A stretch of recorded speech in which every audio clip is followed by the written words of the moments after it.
Não vou nem perguntar de novo. Eu juro, eu prometo a vocês que eu vim de branco, eu nem sabia que eu ia pregar, mas Deus faz como quer, né? E eu falei assim pro Daniel, hoje eu vou botar meu vestido, vou ficar ali quietinha, porque está muito calor, mas Deus faz como quer, né? E eu estou aqui para a glória do Senhor, e eu gostaria de estar dividindo uma palavra com vocês, que se encontra no livro de João, capítulo 5, e você já pode dizer para o seu irmão o seguinte: o Pai trabalha por você. Aleluia! Não importa quanto tempo você espera, o que importa é que o Pai trabalha por você. Não é mesmo, André? Oh, glória! Aleluia! João, capítulo 5, verso 17 apenas.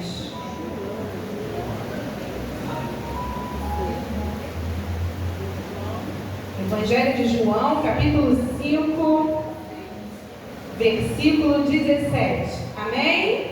Amém. Esse é fácil de achar, né? Quarto evangelho da Bíblia. Diz assim: e Jesus lhes respondeu: meu Pai trabalha até agora, e eu trabalho também. Lerei mais uma vez. E Jesus lhes respondeu: meu Pai trabalha agora, e eu trabalho também. Amém? Glória a Deus. Você já entendeu? Quantos entenderam que o Senhor trabalha pelas suas vidas? Oh, aleluia! Nós já poderíamos sair daqui que sairíamos abençoados.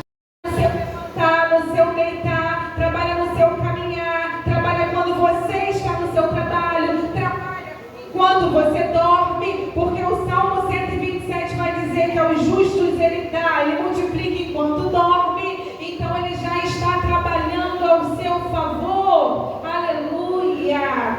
E como um pai bondoso que ele é, nós fazemos essa referência, porque quando nós, como pais, trabalhamos, irmão Otávio, para dar o melhor para os nossos filhos, para dar uma boa área na saúde, ou um plano de saúde, ou um bom colégio, assim o pai também se preocupa com a tua saúde, saúde física, saúde mental, saúde espiritual. E o Senhor me trouxe aqui para dizer: ei, o pai trabalha, porque só trabalha aquele que se preocupa, só trabalha aquele que quer dar um retorno, só trabalha aquele que ama, só trabalha aquele que quer o melhor para os seus filhos. Aleluia! E João sabia muito bem disso. Afinal, João foi o apóstolo do amor, o apóstolo que tinha uma intimidade tamanha que reclinava-se ao peitoral de Jesus, a ponto de ouvir as batidas do seu coração. Não é à toa que ele vai escrever o Evangelho do amor e também o Evangelho da águia, porque enquanto vemos os outros evangelistas escrevendo temas específicos para povos específicos, sejam eles os romanos, os judeus, nós vemos o João escrevendo para toda uma humanidade, onde eu e você estamos inclusos para recebermos da salvação de Jesus. Não é à toa também o seu nome vai significar aquele que é agraciado ou recebe a graça. Ao ler o Evangelho de João, nós já vamos deparar dos pormenores da vida de Jesus. E até chegar a essa passagem, Jesus já havia tido um encontro com Nicodemos, aquele homem que era muito estudado, era mestre lá na sinagoga, irmão Marcos. Teve um encontro com Jesus pela madrugada e falou com ele: mestre, rabino, porque tu és mestre, tu és rabino, porque ninguém faria os sinais que você faz se tu não fosses. Mas mesmo sabendo que ele era, ele vai pela madrugada. Afinal, ele tinha uma posição, ele tinha um ministério, ele tinha algo terreno para manter. Mas o Senhor está falando assim: ei, Deus já fala contigo nessa noite. Não se envergonhe, meu irmão, do Evangelho ao qual você prega. Não tema ao chamado de Deus na sua vida. Não se esconda por causa da posição que você tem em ministério, em igreja. Se você tiver que descer, desça. Se você tiver que ir à luz do sol, vá.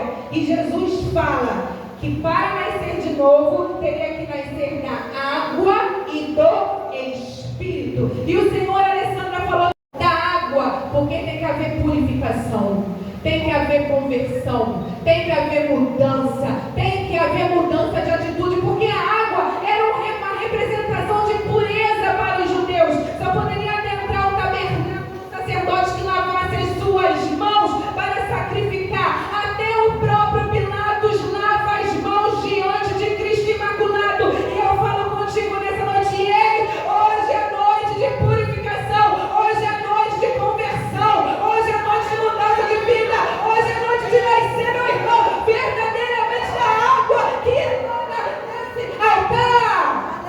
Aleluia! E não apenas da água, mas do Espírito. E tem sido falado diversas vezes pelo pastor e pelos professores dessa casa. O que é nascer do Espírito? Gálatas 5:25 vai responder. O fruto do Espírito é o amor, e todos os demais vão derivar dele. Se você diz que ama, você tem que perdoar.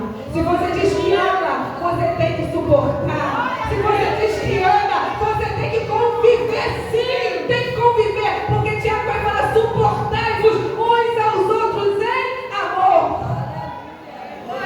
Podemos. Não basta você ter uma posição ministerial, você tem que nascer da água e do Espírito. Você tem que amar, você tem que mostrar o que você tem mostrado que mostra a salvação de Cristo na sua vida. Então ele tem esse diálogo, Daniel, e sai daí ciente das mudanças que ele tinha que ter na vida dele, porque Cristo fala lá no finalzinho: Nicodemos, não és tu mestre na sinagoga e não entendes essas coisas? Não somos nós cristãos, uns desde berço, né, André? Ou 11 anos e não entendemos essas coisas. Ainda continuamos com as mesmas atitudes, ainda continuamos não demonstrando amor pelo nosso irmão, porque a vergonha, o medo, o orgulho não tem deixado.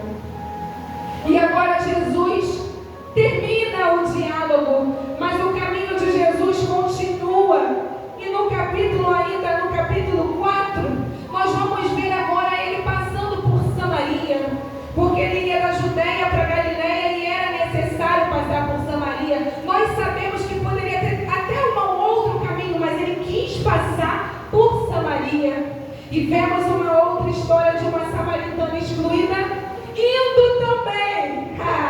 Eu nem contei isso aqui, mas o Senhor está falando: um ia pela madrugada e o outro ia ao meio-dia. Um ia pela madrugada porque não queria ser visto como verdadeiro rabino, afinal o ministério dele era tão importante. E o outro ia naquele sol a pino porque não queria ser julgado pelos seus pecados. Meu irmão, eu não sei qual é a posição que você está nessa noite. Eu não sei o que está te prendendo, qual é a corrente que prende você de se humilhar diante da presença de Cristo, seja para pedir água ou para pedir conselho. Mas eu quero te dizer uma coisa: se é posição ministerial ou se é pecado, eu quero dizer para você: não deixe isso te levar ao inferno, porque Cristo quer ter um encontro contigo nessa noite, e a hora é agora, é já. Deus não quer que você perca tempo, é a hora de você caminhar ao encontro de Cristo. Aleluia! Eu sinto Cristo aqui nessa palavra. Aleluia! Você tem ficado: não, eu não vou não, porque eu sou diácono. Não vou chorar não, porque eu estou com roupa de obreiro. E eu vou pregar, não vou fazer isso não, meu irmão. É aí que você tem que chorar, é aí que você tem que descer, é aí que você tem que se humilhar, é aí que você tem que pedir perdão e perdoar. Porque só assim vai emanar a fonte de água viva no seu interior. E aquela mulher foi, Mazinha, e nós sabemos a história. Ela foi, mas não esperava. Porque eu te digo uma coisa: ainda que você tenta se esconder, ele ainda vai ao teu encontro. Você não entendeu. Quanto tempo tu tem esperado? Aí não importa, porque ainda vale a pena esperar, porque ele vai ao teu encontro. Ele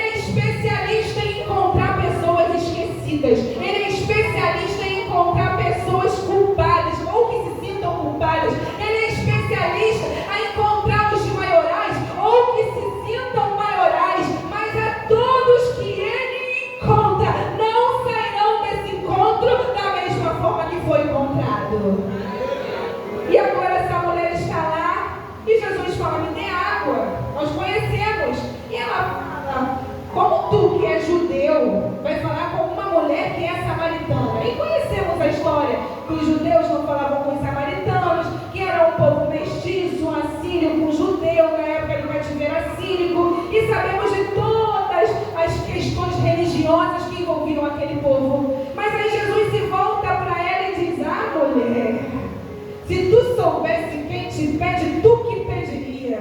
Porque do teu interior emanaria água, e água que jorra para a vida eterna. Aí ela vira para ele, Marcelo, e questiona: como tu pode me dar essa água? Você não tem uma botija? O poço é muito fundo. Eu quero te dizer, não importa a profundidade do teu poço, Jesus não precisa da tua botija para pegar água para te dar. Aleluia! Não importa em que profundidade desse poço você está, porque Ele vai ao seu encontro, seja a profundidade que for, a 1 metro, a 2 metros, a 5 metros, a 10 metros, ao meio-dia, à madrugada, no quarto, no quintal, no banheiro, lavando louça, na igreja, de joelho, de pé, de uniforme de obreiro, lá na mídia, lá na cantina, mas Ele vai, porque Ele sabe quem quer encontrar com Ele e quer mudar de vida. Aleluia! Aleluia! Oh, Jesus! Aí acontece isso, se encontram e a mulher agora entende e começa a conversar. E ele fala o seguinte: ele fala que se ela pedisse, daria água que jorra para a vida eterna. E a mulher entende. E ela faz um questionamento: aonde eu devo adorar? Porque vocês que são judeus diz que nós devemos adorar lá em Jerusalém no templo. E nós adoramos nos montes. Porque nos montes é que eles iam fazer os seus altares, seja para Baal ou para Deus. Mas aí, Rafael, Deus vai falar novamente o seguinte: o que é um adorador verdadeiro? O que importa é aquele que adora o Pai em espírito e em verdade, porque é o estado que o Pai procura. E o que é isso, irmã Elane, em espírito? É a pessoa que tem o Espírito de Deus. Quem é ela, irmã Sueli? É aquela que ama, é aquela que perdoa, é aquela que suporta, é aquela que é longânima, é aquela que tem bondade, é aquela que tem misericórdia, é aquela que emana do Espírito de Deus, que ela está tão cheio, que o Espírito do Senhor vai emanar da sua vida. E em verdade, irmã Elaine, em verdade, porque é de inteireza de coração, irmão Lucas. Deus não quer bajuladores, Deus não quer barganhadores, Deus não quer quem adore para ter nada em troca. Não, irmão Marcos, mas Deus quer o quê? Que você adore em inteireza de coração. O que Davi fala? Davi se levanta quando o filho morre e coloca suas vestes e vai para o templo adorar, porque seja feita a vontade de Deus. E o Senhor está falando, o que importa é que adore em espírito e em verdade. Porque ele se volta para aquela mulher e fala: vai lá chamar o teu marido. E que você não tem marido? Isso tu fala com verdade. Olha como é que Deus sabe quando a gente fala com verdade. Isso você fala, irmã Taviana, com verdade. Porque tu já teve 5 e o que está com você não é teu. E ela vê: ah, bem vejo do Senhor é profeta. E ela sai dali e espalha para todos que teve um encontro com o verdadeiro profeta do Senhor. Sabe o que eu aprendo com isso? Que não adianta horas a gente querer esconder o nosso coração do Senhor. Não adianta a gente querer dizer que está adorando verdadeiramente. Porque o primeiro pisão no pé, o primeiro calo, a gente deixa de fazer aquilo que a gente tem que fazer. A primeira dificuldade a gente deixa de amar. A segunda a gente deixa de suportar. A terceira a gente deixa de perdoar. A quarta nem no ministério mais a gente está. O que acontece? Que espírito de verdade é esse? Que amor por Deus é esse? Que pureza é essa? Que verdade, que interesse de coração é essa? Abraão estava a ponto de dar Isaac pelo Senhor. Será que nós estamos a ponto, não digo nem do Isaac, mas da nossa própria vida? Se eu tiver ou se eu não tiver, se tiver cliente para mim ou se não tiver cliente para mim, se eu morar de aluguel ou se eu morar de casa própria, se o Senhor quiser me dar um carro, se eu quiser ir a pé, não importa, mas eu vou continuar adorando em espírito e em verdade, com interesse de coração, com interesse de espírito, com interesse de caráter. Aleluia!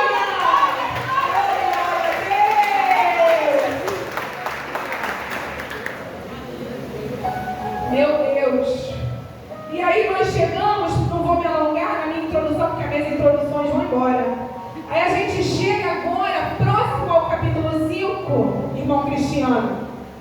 E nós vamos ver agora um homem, um oficial romano.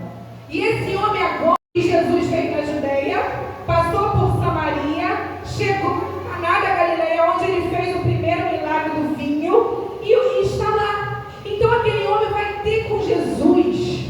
Só que Jesus vai falar para ele no capítulo 4, no versículo 48, o seguinte: se você não vir de sinais e milagres, não crereis. Aquele homem foi até o encontro de Jesus porque o filho estava extremamente doente, quase morrendo. E ele fala: Jesus, desce. Porque o filho estava em Cafarnaum. E Cafarnaum era uma cidade marítima, a nível do mar. Vocês vão aprender isso em geografia bíblica com o pastor, que eu aprendi. A nível do mar. Então Jesus tinha que descer da Galileia até Cafarnaum. Desce, Jesus, desce, porque o meu filho está morrendo. Desce, porque é necessário que o Senhor esteja lá. Desce. E eu imagino a agonia daquele homem. E ele vai falar: se não vê milagres, não crereis. Pode ir, porque o teu filho está são.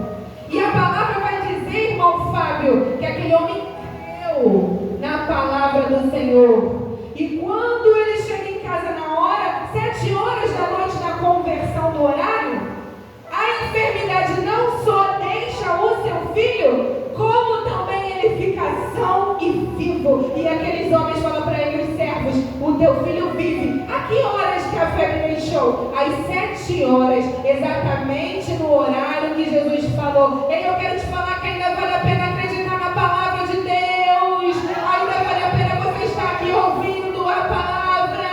Ainda vale a pena você estar intercedendo pelos seus. Eu vou contar uma coisa aqui. Minha mãe estava com um cisto na tireoide. Cisto, o tal que estava gerando um hormônio tireoidiano muito alto. Tireoidismo, que é quando a glândula tireoide fabrica muito mais hormônio do que o necessário. Então a pessoa fica agitada, melancólica, a pessoa fica depressiva, engorda, outros emagrecem, e eles estão assim. E ela creu, e eu falei do Senhor para ela, nós falamos, porque a pessoa precisa ouvir para crer. E quando ela foi fazer os exames, irmã Wanda, dessa vez, cadê o cisto? Aleluia! A doutora do posto de saúde onde ela se trata falou assim: o que você está fazendo aqui, mulher? Eu estou aqui para tratar quem tem problema da tireoide. Você não tem nada, não tem nada na sua imagem, não tem nada na sua garganta. Você não precisa tratar comigo. Eu quero dizer para você que Jesus ainda cura. Se você crê, Jesus ainda faz um milagre, querendo na palavra. Porque quando você lança, Fábio, uma palavra de cura, aquela pessoa absorve, ela é liberta, ela é restaurada. O médico dela falou assim: repete esse exame, porque ela é especialista em uma neurologia. Ela pode até repetir, porque os médicos ficam confundidos, mas a verdade é que Jesus cura. Eu falei: continua crendo na palavra, porque é a palavra que cura, que sara e que liberta as nossas vidas. Ele tem plano na minha, sua vida. Ninguém vai embora dessa terra antes do tempo de ir. O diabo não pode ceifar vidas enquanto não é o tempo que Deus mandou para fazer. O espírito da morte tem que ceder diante do sangue de Cristo. Não foi assim no Egito? Não foi assim? E é assim até hoje. E aí nós chegamos no capítulo 5. E agora começa a pregação. Nós vemos que esse homem estava paralítico.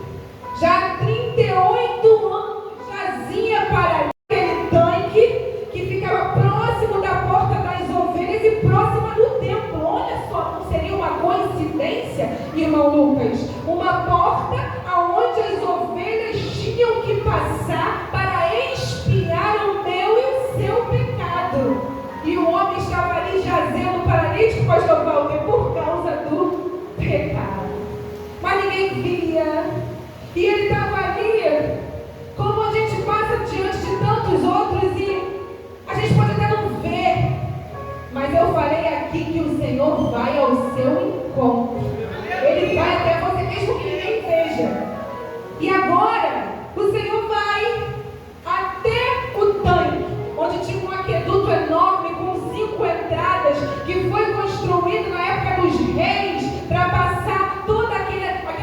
estação de água. E aquele homem está lá com vários outros jazendo. E Jesus vai ao encontro dele e faz a famosa pergunta retórica: irmã Ana, o que queres que te faça? Você quer ficar são? Ele vai até mais específico: você quer ficar são? E eu imagino aquele homem pensando: nossa, o que eu vou responder? É claro que eu quero ficar são. É claro que eu quero ficar livre. Mas sabe o que a gente aprende? Quem faz uma pergunta quer ouvir uma resposta. Ei, quem faz uma pergunta quer momento de diálogo. Ei, quem faz uma pergunta quer conhecer mais de você. Quem faz uma pergunta quer dialogar. Quem faz uma pergunta quer estreitar relacionamento. Ei, ele pode até supor qual é a tua resposta, mas ele quer te chamar para perto e diz: me responda nessa noite. Aleluia! Mas aquele homem não entende que ele tem que ser direto. E ele começa, a gente chama na fonoaudiologia de circunvolução. Não é não, Marco Aurélio? Faz aquela circunvolução até chegar no alvo, que era o objetivo da cura. E ele fala: toda vez que agita a água aí, os anjos e pula na frente e é curado. Então eu não consigo ir até lá para ser curado também. E nós não estamos no lugar de competição. Nós não estamos no lugar de querer primeiro que o outro. Nós não estamos em nenhum lugar que estamos vendo numa corrida maluca. Quem vai chegar primeiro e ser abençoado? Porque se necessário for, se Deus tem um chamado para essa menina, é até ela que ele vai. Se Deus tem um chamado no Zé Luiz, é nele que ele vai. Pode ter, ainda tinha várias pessoas jazendo, mas se Deus tem um mistério contigo, meu irmão, ele vai até você. Porque sabe o que eu aprendo, irmão Daniel? Tem coisa que não é para o homem fazer, tem coisa que não é para anjo fazer, tem coisa que a água não vai fazer, o amuleto não vai adiantar. A Bíblia no Salmo 91 não vai adiantar, mas Jesus adianta. Jesus é a resposta, Jesus é a verdade, Jesus é o caminho, Jesus é que muda uma história, meu irmão. Aleluia! Jesus queria que ele falasse assim: eu quero, Senhor. Não era anjo. E Deus foi dando. Você está esperando quanto tempo um movimento? Há quanto tempo você está esperando o anjo aparecer na igreja? Aleluia, Deus!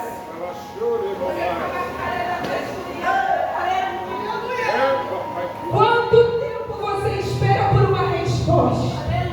Jesus está falando: não é, nunca foi e nunca será por empolgações. O homem é falho. Todos se esquecerão dele, inclusive os do templo e os que passavam com as ovelhas para sacrificar. Os sacerdotes, os levitas, todos esquecerão dele. A distância era pequena, mas ninguém se lembrou. E detalhe, irmã Rosane, ninguém lançou ele na água porque a bênção primeira é primeira. Se eu faltar, você vai. Se eu não for cantar, você canta. Se eu não for pregar, você prega. Se eu não estiver, o culto não vai acontecer. Mas não é sobre nós. Nunca foi sobre nós. É sobre ele. Afinal, ele foi o sacrifício substitutivo de Barrabás, o filho do Pai. Porque o Barrabás também é filho. Jesus também morre por Barrabás. A Lara falou aqui: Jesus morre por quem é ímpio e por quem já é cristão, por quem é de berço e por quem está na igreja, por quem você gosta e por quem você também não gosta. E tu ainda corre um grave risco de encontrar aquele que você não gosta no céu. Mas aí no céu você vai estar gostando dele, não é? Porque senão nem lá dentro você estaria.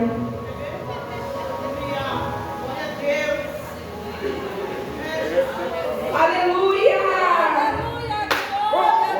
Nós vemos isso. E Jesus agora pergunte a ele. Ele fala do movimento das águas e não entende que não era o amuleto, que não era a água, que havia essa lenda. Uns historiadores dizem que é verdade, outros dizem que é lenda.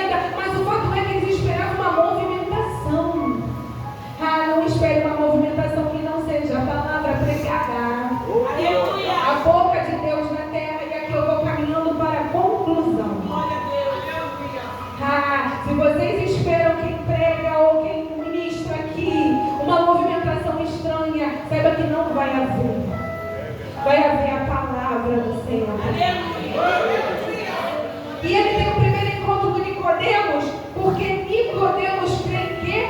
No diálogo. Ele sai dali depois de dialogar com o próprio mestre. E o que isso representa? Oração. Tenha uma vida de diálogo com Deus. Creia no poder da oração. Quer ser curado? Ore. Quer ser liberto? Fale com o Pai. Quer uma resposta? Dialogue. Porque Nicodemos crê através do diálogo que representa a oração. Nós vemos agora uma mulher esquecida no capítulo 4. E nós vemos que essa mulher é lembrada por Jesus. E aquela mulher recebe íntima sobre os maridos, relacionamento íntimo conjugal. Então ela crê numa profecia. E a maior profecia que existe é a palavra que está sendo pregada. Ei, creia no poder da palavra. Creia no poder da palavra pregada. Ei, eu estou falando para crer no diálogo e na oração terá um novo nascimento. E crer no poder da palavra terá uma vida restaurada. Aquela mulher saiu do pecado por uma profecia dita. Ela teve um encontro com a própria palavra, profetizando na vida dela. Um caso verídico de metalinguagem. A palavra profetizando a própria palavra. E agora nós chegamos no oficial. E o oficial também vai crer o quê? Em uma palavra. Vinda da boca de quem? Do próprio Jesus. E hoje Jesus te trouxe aqui para te dizer, enquanto você está aqui, seu filho está sendo curado lá, seu marido está sendo largando as drogas, largando o vício, enquanto você está aqui, ou enquanto eu estava aqui, o cisto estava sumindo da garganta na minha mão, enquanto eu estava aqui, o meu útero estava sendo desvirado, ou enquanto eu estava aqui, meu pai vai curar da próstata. Creia no poder da palavra, porque Ele está bom, Ele está salvo, Ele está curado. Isaías 53 vai dizer, porque pelas suas pisaduras nós fomos sarados. Já está escrito a nossa cura e a nossa libertação. E chegamos agora nesse paralítico. Interessante que ele cura o paralítico e fala assim, quando o paralítico dá essa resposta dos anjos e da água movimentando, Jesus fala assim, levanta, toma o teu leito e anda.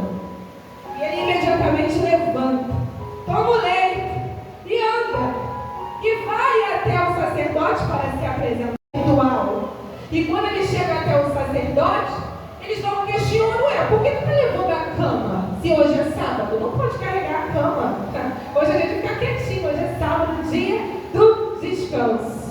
E aquele homem, o homem que me curou, ele falou para levantar e carregar a minha cama. Quem foi que te curou? Mas era tanto daquela multidão, Larissa, e Jesus já havia se retirado, que ele não sabia apontar quem era que tinha curado ele.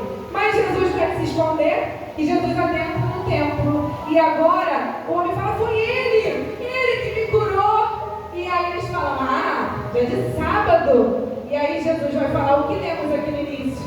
O meu pai trabalha até agora.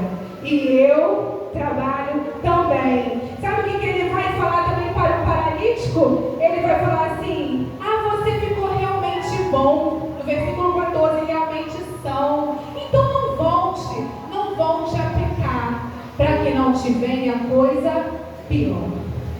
Quero destacar esses dois versículos.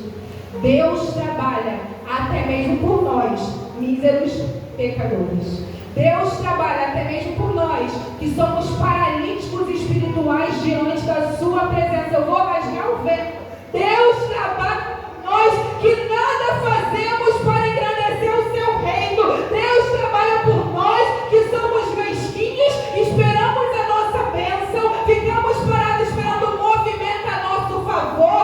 Vamos aqui, vamos ali para ser abençoado, mas ainda assim Deus trabalha e ainda te dá um conselho. Não volta a pecar não, para que não te venha coisa pior. Ei, tem paralisia espiritual que é do pecado.